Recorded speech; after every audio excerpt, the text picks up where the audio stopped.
Hello everyone, JEE Main PYQ question series की इस video में आपका स्वागत है।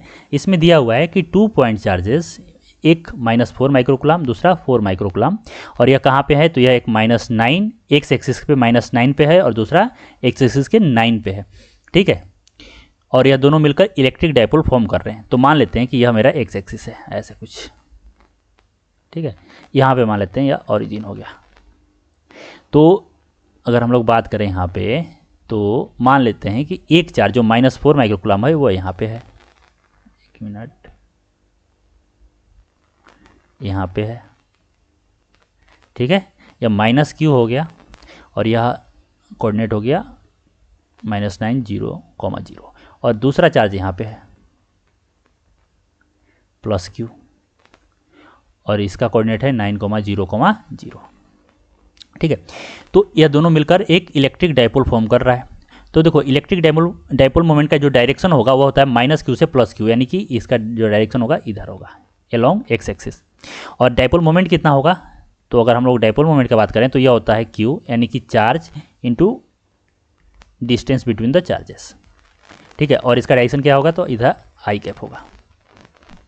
तो अगर हम लोग यहाँ पे बात करें q कितना, तो 4 × 10⁻⁻⁻ माइक्रोकुलम है ना, तो 6 हो गया। और डिस्टेंस 12 जो होता है वो डिस्टेंस बिटवीन द चार्जेज होता है। तो यहाँ देखो, यहाँ से यहाँ तक 9, यहाँ से यहाँ तक 9, यानी कि 18 सेंटीमीटर, यानी कि 10⁻⁻2 मीटर। ये हो गया आई कैप।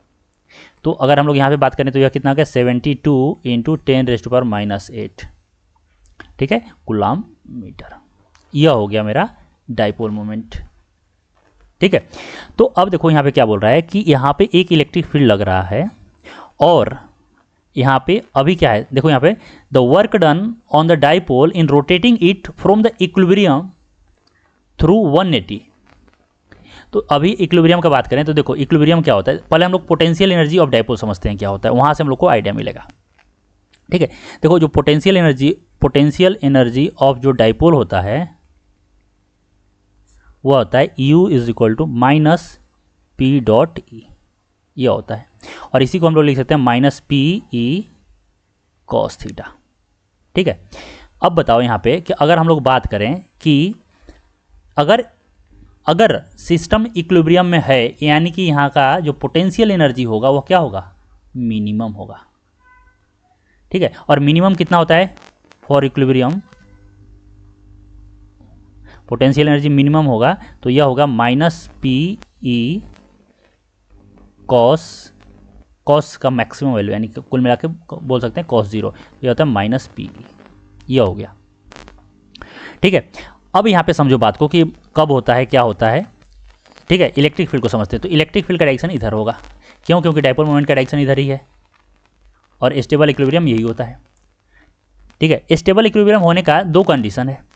देखो, इक्विलिब्रियम होने का दो कंडीशन है। यहाँ पे इक्विलिब्रियम होने का दो कंडीशन होता है और स्टेबल का एक।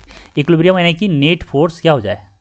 नेट फोर्स 0 हो जाए। तो नेट फोर्स 0 दो कंडीशन में होगा, एक जब इलेक्ट्रिक फील्ड इधर है और डायपोल मोमेंट भी इधर ही है। दूसरा क्या है? इलेक्ट्रिक फील्ड इधर है लेकिन डायपोल मोमेंट जब इधर है तो भी यह इक्विलिब्रियम कंडीशन ही है। यानी यहाँ पे थीटा क्या है? 0, और यहाँ पे थीटा क्या है? 180।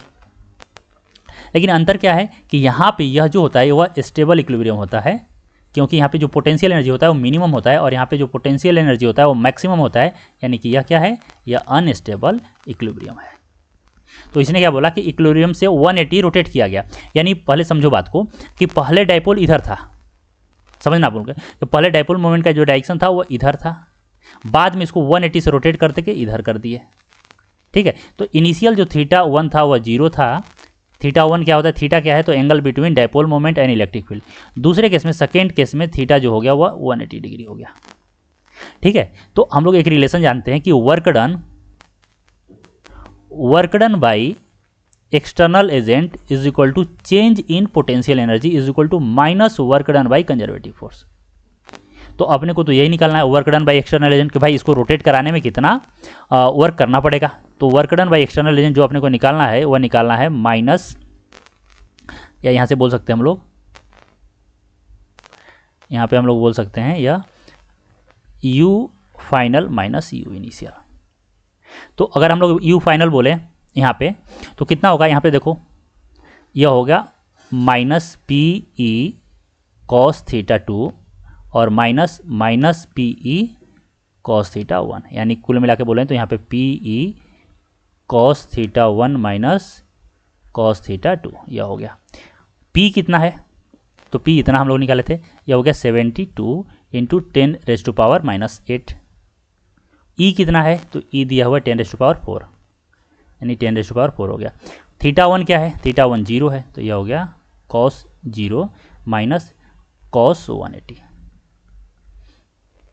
तो यहाँ से देखो यह कितना हो गया, देखो cos 0 यह हो गया 1 और यह हो गया -1, यानी 1 और -1 2 हो गया, 2 इंटू यह हो गया 144 इंटू 10⁻, यहाँ से आ गया -4।